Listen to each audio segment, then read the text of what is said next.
How's it going, everybody? Jack here once again with a special treat for all of you today. Joining us today is a man very important to the Michael Myers mask collecting community, an artist whose reputation precedes him. From the maniac to the creep, Justin Mabry has done it all. Let us welcome Justin Mabry of Night Owl Productions. Welcome to the show, Mr. Mabry. So my first question for you is, what makes Michael Myers such a superior icon of horror compared to those who are pathetic by comparison, such as Leatherface from the Texas Chainsaw Massacre?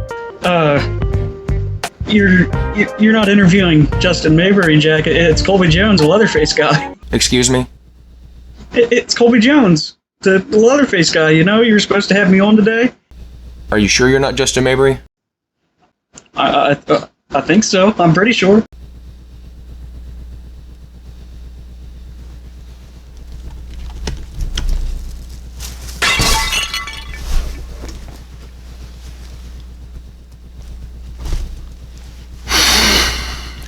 So my first question for you, Colby, is what makes Leatherface such a superior icon of horror compared to those who are pathetic by comparison, such as Michael Myers? The video which you are about to see is an interview conducted by two horror fans. In particular, incredibly talented mask artist Colby Jones and professional hack Jack Chapman. It is all the more impressive that Colby is young, as his work is an achievement desired even by those who have lived very, very long lives. He could not have expected, nor would he have wished to see, that his hard work would result in being forced against his will to participate in the mad and macabre otherwise known as this video. For him, an ideal interview became a nightmare. The outcome of his work is the result of an undying love and passion for one of the most incredible horror films in the annals of American history, the Texas Chainsaw Massacre.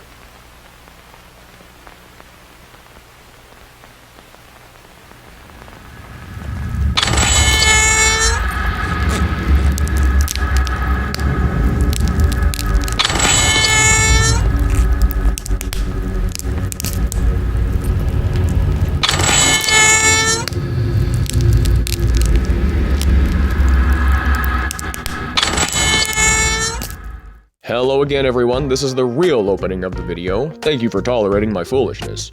I wanted to give a little bit of context for what I'm setting out to do here today. The goal of this video and future videos like this is to, rather than spotlight an artist's work alone, I wanted to give the spotlight to the artist as a creator and, more importantly, as a person.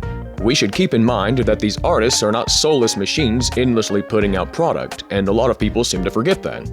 These are people who are pouring their hearts into everything they make, and I think it would be a shame to not throw some appreciation their way. With all of that out of the way, allow me to formally introduce our guest today, a quickly rising star in the Leatherface mask community with a growing reputation for his dedication to accurately replicating Leatherface masks using methods foreign to most. He's made it his mission to capture every last detail possible, focusing on improving at every turn. And according to him, he has no intention of stopping anytime soon. It is my honor to introduce Colby Jones. Thank you for joining us today, Colby. Oh, thank you. It's a pleasure to be on here. It's a pleasure to have you. It's kind of surreal. I mean, I've watched your channel it's been probably years now. Really? Yeah, it's kind of interesting being here. That's all I used to do is Leatherface stuff back in the day. It's all I used to do is run around in the backyard with that Leatherface costume. I do remember that. I don't quite have the size for it anymore the way I used to. I miss doing it. Did you ever think you'd ever find yourself on the channel? Not really. I never really thought, I'd be sitting here right now, but I mean, again, it's an honor, and yeah, I did find you initially on YouTube, and I think back on Facebook too. It's where I first found you and friended you, but now we're here. It's crazy, ain't it? Yeah, it is crazy. Okay, to start us off, tell us a little bit about your work and everything you make, Leatherface and beyond. I don't want the audience to think that you only make one thing.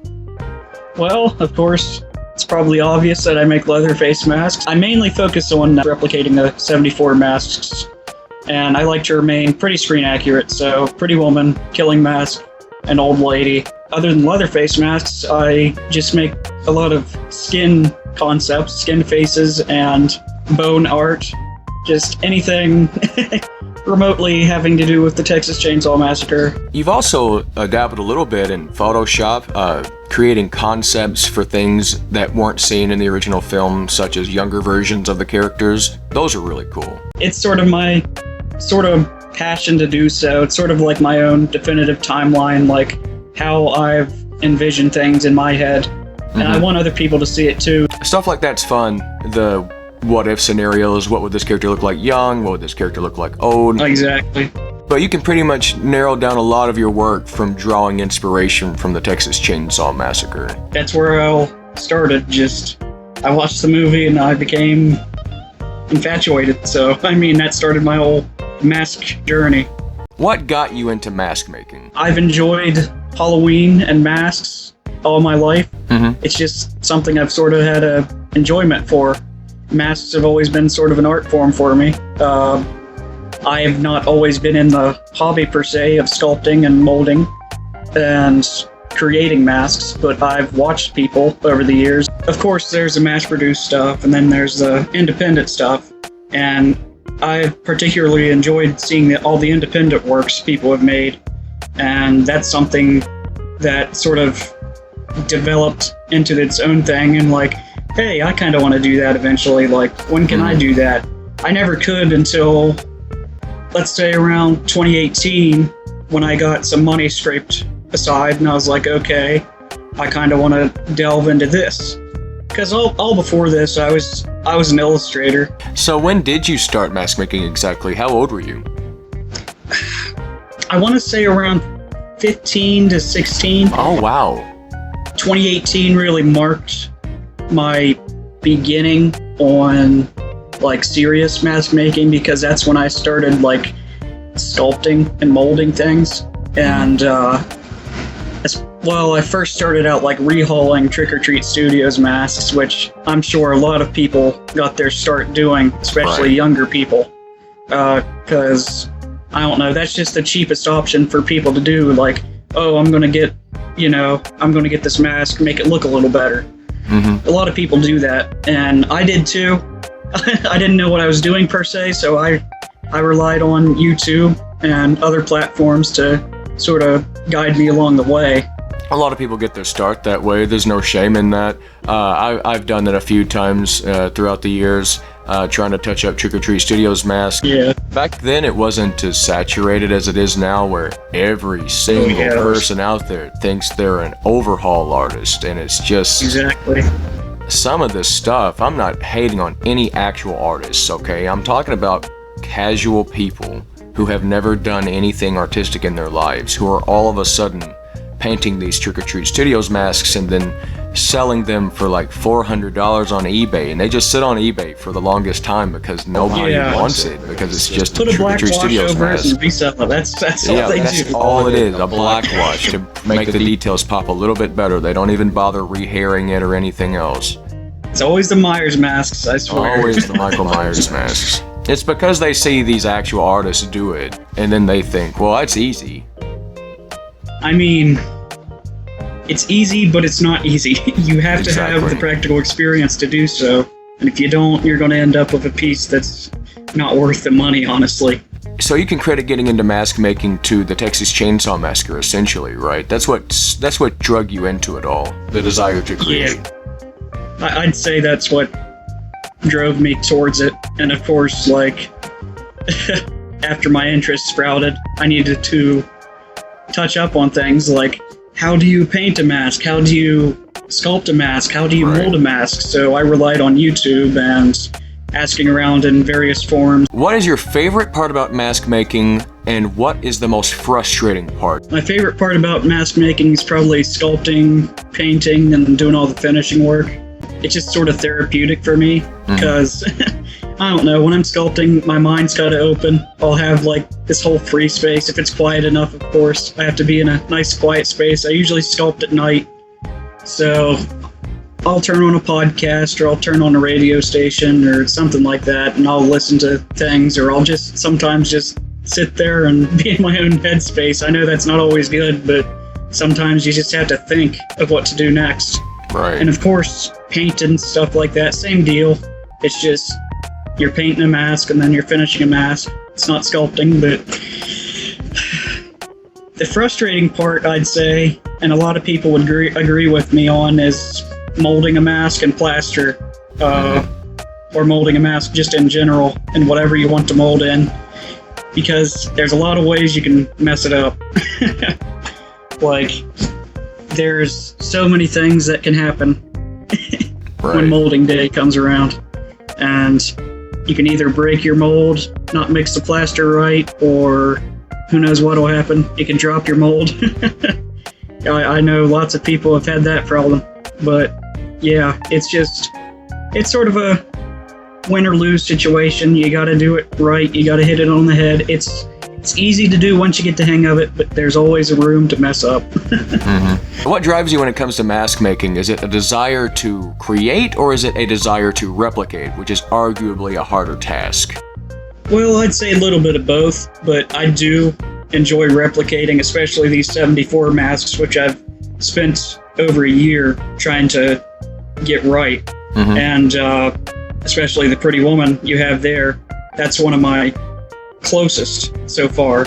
It's a combination of both, you could say. It's a combination of, you do have an artistic drive, but you also have a drive to replicate things in ways not many people have, because you just want to just create that splitting image of what you see on screen and what you see in those behind the scenes photos. And it's one thing to go off of those photos and not have the actual mask in your hand, like right. It's one thing to try to be accurate. There's a Myers mask and then there's a Leatherface mask. Yeah, the Michael Myers mask community, they have access to like screen used molds, and even then, like as far back as 78, you can get your hands on that Shatner life cast. The Friday the 13th community, they have screen used molds they can get their hands on. The Texas Chainsaw Massacre, at least the 1974 film, none of that. The community has to do all of that 100% from scratch. Exactly. What's the biggest difference between creating from your own imagination and creating from a source material? I create skin masks if I'm not creating, well, Texas Chainsaw masks, which are skin masks. I create original skin masks. So you kind of have to take a step back and say, okay, I have the freedom to make this, but I also have to make it grounded, because I want this thing to look like an actual piece of flesh, but I also want it to look like an original conceptual piece. The biggest difference is freedom when it comes to creating from your imagination, and yet I also want to keep them semi-realistic, so it's a journey for sure, but I mean, I do like to replicate, but also create a couple of my own original things. Tell us about some of them. I like to create original pieces with other masks, like cutting them up and doing all that, like rehauling them into something completely different. But I also like to create my own sculptures and own faces. Like, one notably, you can see on my Facebook account right now, is my Ed Gein mask, which I only went off of one image, not a crime scene photo, but a crime lab photo of one of the Gein items found in his house. And that sort of was like a big concept for me, because there was only one image I could rely on. And thankfully I had a lot of help with my sculpture, because my friend Josh, he's had his eyes on it with me. So it's always nice to have a second set of eyes looking at your sculpture. So what drives you to create something that you would see on old Ed Gein? Curiosity. I've always enjoyed like oddities and like those old shops that have like bones and skulls and skinned items in there, like just shrunken heads and stuff like that. I don't know, it's just something I've always enjoyed. It's fascinated me. The Gein case has always fascinated me. One of the most mentally intriguing men on the planet. Just Seriously. To try and attempt to understand what made that man tick. It's sort of been a fascination to me, like, what would these items actually look like if we were to hold them in our hands, if we wanted to hold them in our hands. A lot of people would think that stuff like that is kind of morbid and messed up. You have any backlash at all for making darker themed items? Not as of yet. I've had some questionable comments here and there, but I think I just need to really ignore that, because at the end of the day, people are using real reference for special effects all the time. people that actually care about their work. I know people that don't look at reference and their work turns out like, haphazardly put together. Whether you think it's morbid or not, I mean, it's life. Yeah. It's the dark parts of life we like to ignore and pretend don't happen. We like to pretend that this stuff is just movie fantasy world, but it's very much our world too. And I mean, people can insult us, people can put us down, people can say we're monsters, but at the end of the day, people die every day. Yeah. I have the Geen mask back here. Yeah, let's take a look at that Geen mask. Yeah, you can tell that there's a lot of similarities, creepy similarities between that mask and the old lady Leatherface mask, which is just a major coincidence. But it shows you how close they got to replicating just what it would look like in real life. A lot of this was guesswork, and a lot of this was research we did on what happened then and what everything was like. But also, trying to get this thing to look like actual skin. What am I going to do? Right. And that's where my methods come in. A lot of people might not know that what you do is actually a lot more complicated than straightforward latex mask making, a method created by Bob Burns from the original Texas Chainsaw Massacre. How about you tell us a little bit about that method? Well, the Burns method, as I call it, and probably a few others do too, is a method created by Bob Burns, which is a liquid latex and fiberglass insulation mixture. They've been tanned, they've been stitched. I just had a lot of admiration for that process, and I wanted to take it upon myself to learn it. It's similar to corpsing a skull, whereas you're putting latex and cotton on a piece to create a corpse. But this is a little different, whereas you're taking the fiberglass, peeling it off in small layers, and stippling it in a mold negative of a face, and going from there, stippling more latex over it, and peeling it when it's dry, of course. And from there, you tan the face in the sun. Sometimes you have to put it under a heat lamp if the sun's not, warm enough. It's a complicated process for sure, and I've taken my own liberties with it to make things a lot more durable. Let's be honest, in 1974, they weren't the most durable. As I've taken it upon myself, I've learned there's not really one way of doing it. Of all your original concept work, which is your personal favorite piece? Well, that Geen mask I have back there. That Geen mask, that's what I thought you were going to say. I got to bring it back up because I'm pretty proud of it. Rightfully so. Yeah, this has got to be one of my favorite conceptual pieces. Because, I don't know, there's just something creepy about it.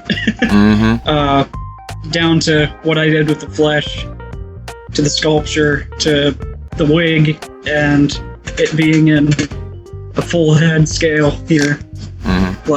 I don't know. I've enjoyed the process of making this. It's probably one of my favorite concepts.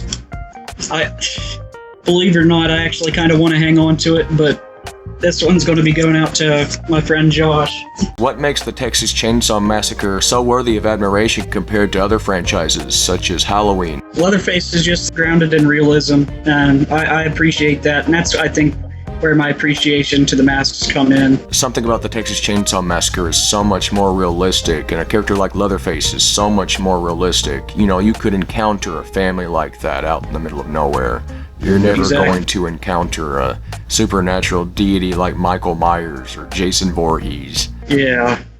And I know people say, oh, Michael Myers isn't supernatural. Okay. The movies kind of portray otherwise. It's amazing the crap people convince themselves of. I've had a fascination with these masks and not the emotions they convey, but the characters they convey within Leatherface. Each mask he wears in the 1974 film portrays a different sort of persona. Leatherface in his killing outfit does most of the brutal butchering and killing. In the old lady outfit, he's sort of collective and worrisome. And the pretty woman, of course, representing his dressing up for dinner time, because Leatherface, without the mask, he's nothing. Do your opinions of the movies have a weighing factor on if you like the mask or not, and if you want to create it? Not really. I mean, I don't think I would ever find myself making a 2022 or a Leatherface 2017 mask. It's not that the movies affect the way I view the masks, it's just... You're more after quality. Your opinion of the movies doesn't really get in the way. Exactly. I make a mask to be a mask and not necessarily like an opinion. So Colby, what is your favorite Leatherface mask to least favorite Leatherface mask? Okay, I'll put all the 74 masks in one category and say they're my absolute favorites. Then I'll say Part 2 is probably my second favorite. And from there, of course, Part 3. I want to put the 3D masks in front of the remake masks as they hold a special place in my heart because of the actor. But also, they're cool masks regardless. They actually look like mummified flesh. And, of course, the remake masks after that. They're less realistic, but I still have an appreciation for them. They're more Hollywood-type masks. But, yeah, from there, of course, I'd say the next generation masks. I'd say the Leatherface 2017 mask, as little as we see it. By the way, ladies and gentlemen, we had this discussion before and we had to do it again because we forgot this movie existed. Yeah, literally. We totally forgot that the Leatherface prequel even happened. Was it straight to Spectrum? The mask in that film, it's a little more creative than a 2022 mask, and in order it has some stitching and some time put into it, but the 2022 mask has to be my least favorite because it's just... There's no creativity. It's not Leatherface. It's a haunt mask. It almost looks like legally distinguishable Leatherface, like something you would see in place of Leatherface because they couldn't get the rights to Leatherface. And that's what the whole movie feels like. Like it's not real. Completely covered in blood. That is such lazy design. Leatherface, our Leatherface, would never wear a fresh face. Yeah, let's get one thing straight, people. Leatherface doesn't just cut people's faces off and wear them. He maintains that skin. He maintains it very well, the same way we would with animal hide, the same way we make leather. He's called Leatherface, not Skinface. Yeah. Part 1, Part 2, Part 3, 3D, remake, next gen, and then Leatherface the prequel, and then Texas Chainsaw Massacre 22.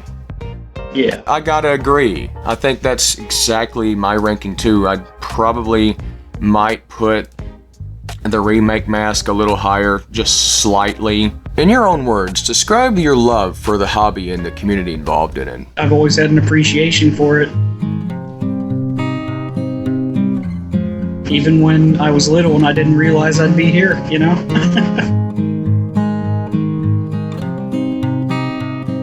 There's a lot of people out there that do this kinds of stuff. People putting in their creativity. I still find an appreciation in my heart for all of it.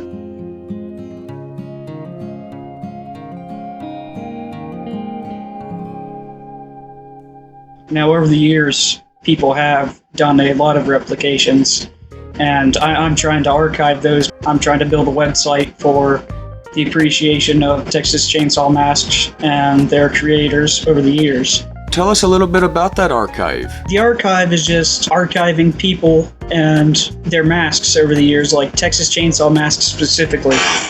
I've seen people make archives of like old Dawn posts and just a bunch of old mask companies, and I think it's important that every mask maker should have a chance to have their mask recognized in archives, especially the Texas Chainsaw community. It's so few and far between, but there have been a lot of masks over the years that have gone overlooked, and that I have even some in my collection right now. Some of it's split between me and my friend Josh. We're both trying to run an archive and hopefully start a small website in the future, which the website is probably going to be split between mass production and independent artists. Just the appreciation of all these masks over the years. probably starting back in the 80s to, of course, now. Tell us a little bit about the masks you're going to have in your archive. There's a lot of creators that I probably don't even know exist yet, but I have delved deep, and there's a lot of people that I found, a lot of information, and a whole lot of masks that I do want to acquire, and I have acquired a few. The very first, fan-made Leatherface mask that we know of was around the 80s. It was a killing mask made by Michael Angelis. And here's the kicker. Michael Angelis was arrested for stabbing his wife. Okay. So that starts the whole archive out on a giant twist. Christ. A Texas Chainsaw Mask with actual murder history behind it. Oh, quite interesting. Oh my god. Did he wear the mask when he did it? Well, I have it. The mask he wore when he killed his wife? Oh no, he didn't wear it. Oh, that's what I was asking, if he wore that mask when he killed her. I don't know how many copies in total were made. I'm still working on figuring that out. But I know Dr. Lady owns one. I know I recently got in contact with a fella that sold me his that I'm going to put up for display. I have to do some slight repair work onto it. And I know there's probably quite a few others that own one that I don't know or that I can't get a hold of. It's really cool that you want to do that for the community. Okay, Colby, to close us out, I just wanted to ask who your favorite Leatherface cosplayer is. Well, that's a tricky one. There's so many out there.